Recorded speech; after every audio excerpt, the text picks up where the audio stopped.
Hello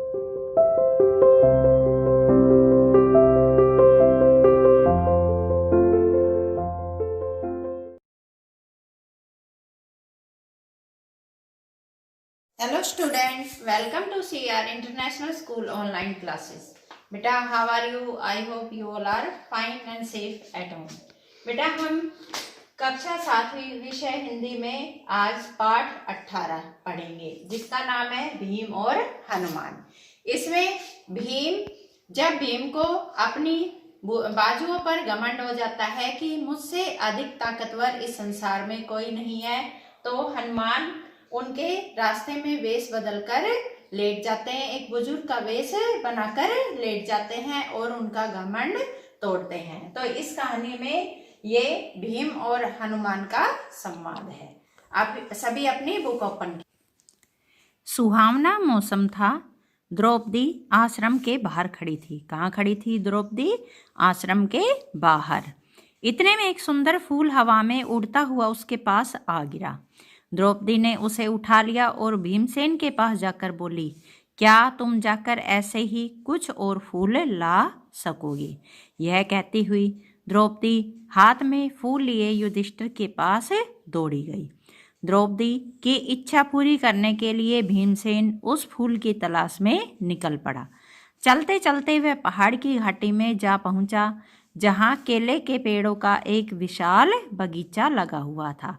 किसका बगीचा था? केले के पेड़ों का। बगीचे के बाहर एक बड़ा भारी बंदर रास्ता रोके लेटा हुआ था। कौन लेटा हुआ था? एक बंदर।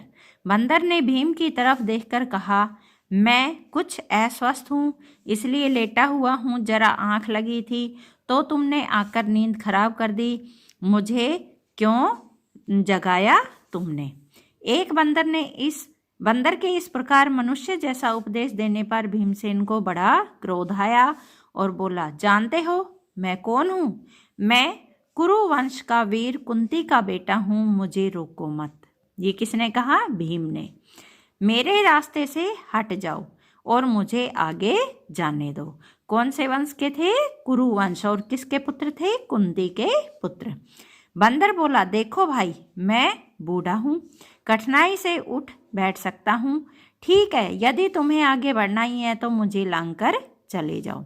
भीमसेन ने कहा, यदि किसी जानवर को लांघना अनुचित कहा गया है, इसी से मैं रुक गया, नहीं तो मैं कभी का तुम्हें एक ही छलांग में लांघकर चला गया होता।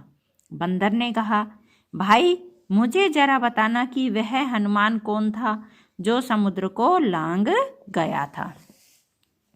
भीमसेन जरा कड़क कर बोला, क्या कहा? तुम महावीर हनुमान को नहीं जानते? उठकर रास्ता दे दो। नाहक मृत्यु को न्योता मत दो। न्योता होता है निमंत्रण और नाहक होता है बिना बात।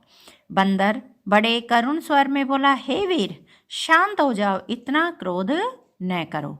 यदि मुझे लांघना तुम्हें अनुचित लगता हो तो मेरी इस पूंछ को हटाकर एक और कर दो और चले जाओ। भीमसेन ने बंदर की पूंछ एक हाथ से पकड़ ली, लेकिन आश्चर्य, भीम ने पूंछ पकड़ तो ली, पर वह उसे जरा भी नहीं हिली। उठने की तो कौन कहे। उसे बड़ा ताज्जुब होने लगा कि यह बात क्या है। उसने दोनों हाथों से पूंछ पकड़कर खूब जोर लगाया, किंतु पूंछ वैसी की वैसी ही धरी रही। किसने उठाई पूंछ? भीम ने। ठीक है, और किसकी? बंदर की। और वह बंदर कौन था? स्वयं हनुमान थे। भीम बड़ा लज्जित हुआ, उसका गर्व चूर हो गया। गर्व होता है घमंड। उसे बड़ा विस्मय होने लगा कि मुझसे अधिक ताकतवर यह कौन है। भीम के मन में बलिष्ठों के लिए बड़ी श्रद्धा थी।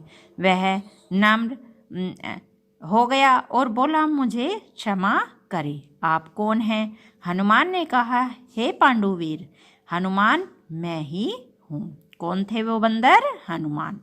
वानर श्रेष्ठ, मुझसे बढ़कर भाग्यवान और कौन होगा जो मुझे आपके दर्शन प्राप्त हुए। कहकर भीमसेन ने हनुमान को दंडवत प्रणाम किया। मारुति ने आशीर्वाद देते हुए कहा। यहाँ पर मारुति किसे कहा गया है? हनुमान को। भीम, युद्ध के समय तुम्हारे भाई अर्जुन के रथ पर उड़ने वाली ध्वजा पर मैं विद्यमान रहूँगा, विजय तुम्हारी ही होगी। इसके बाद हनुमान ने भीमसेन को पास के झरने में खिले हुए सुगंधित फूल दिखाए। फूलों को देखते ही भीमसेन को द्रौपदी का स्मरण हो आया। उसने जल्दी से फूल तोड़े और वेग से आश्रम की ओर लौट चला।